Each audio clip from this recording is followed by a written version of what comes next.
The most talked about article in the history of the Wall Street Journal had nothing to do with politics. It was this article right here. You can easily Google it. Why Chinese Mothers Are Superior. Amy Chua, who wrote the book Battle Hymn of the Tiger Mom, raised her two girls in an interesting way. And the article says this: her two daughters were never allowed to do any of the following. Never allowed to have a sleepover, never allowed to have a play date, never allowed to be in a school play, never allowed to complain about not being in a school play, never allowed to watch TV or play a computer game, never allowed to choose their own extracurricular activities, get any other grade than an A, not be the #1 student in any class except gym or drama, play any instrument other than the piano or violin, not complain about playing those two instruments.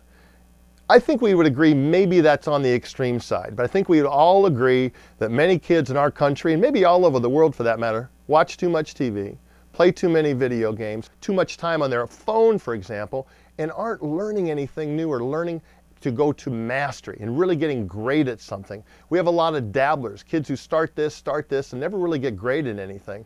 And it was interesting. Here's the punchline of the article for me, and see if it is for you.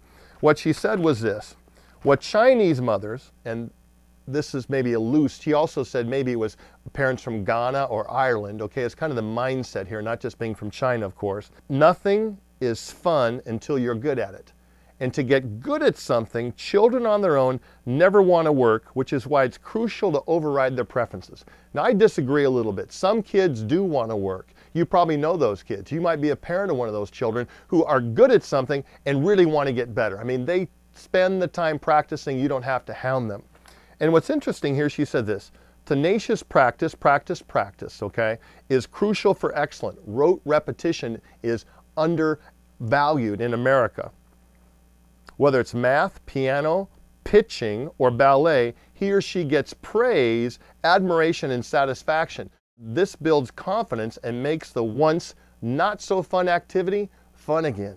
Part of the problem is that we understand that you've got to move towards mastery. One of the things my dad told me was this belief that anything worth doing is worth doing, and you probably went with well, right?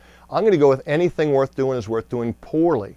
Because think about it, as you're moving to mastery, if anything is really worth learning well and being great at it, you don't pick it up overnight, whether it's a musical instrument or a chess or guitar or sales or being a leader. Anything worth doing is worth doing poorly. You've got to give yourself the time to struggle, because you probably have children, maybe you do.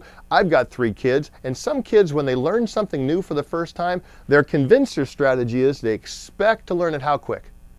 Immediate, right? Have you ever had your kids say, well, geez, Daddy, I tried, I just can't do it? How long did they try? Remember, nothing is fun until you're good at it. And some kids learn through frustration.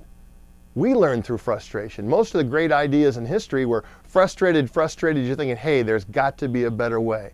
It was in that moments of pushing through the frustration that you learned. Because we all know people. I speak to many sales organizations, for example, and I'll talk to the top salespeople and always ask them, hey, can you think back to a moment in your career, there was a sale you closed, for example, and after you closed that sale, you said, hey, I got this. I can do this. There are those moments. You've got to be able to move towards mastery. Whether it's playing the piano, whether it's playing golf, whether it's being great at a sales career, nothing is fun until you're good at it. It takes deliberate practice. What do you have to do right now to get to the next level? I bet it's something outside your comfort zone. I bet it's something you maybe have to do poorly. Give yourself that gift to do it poorly so you can move to mastery.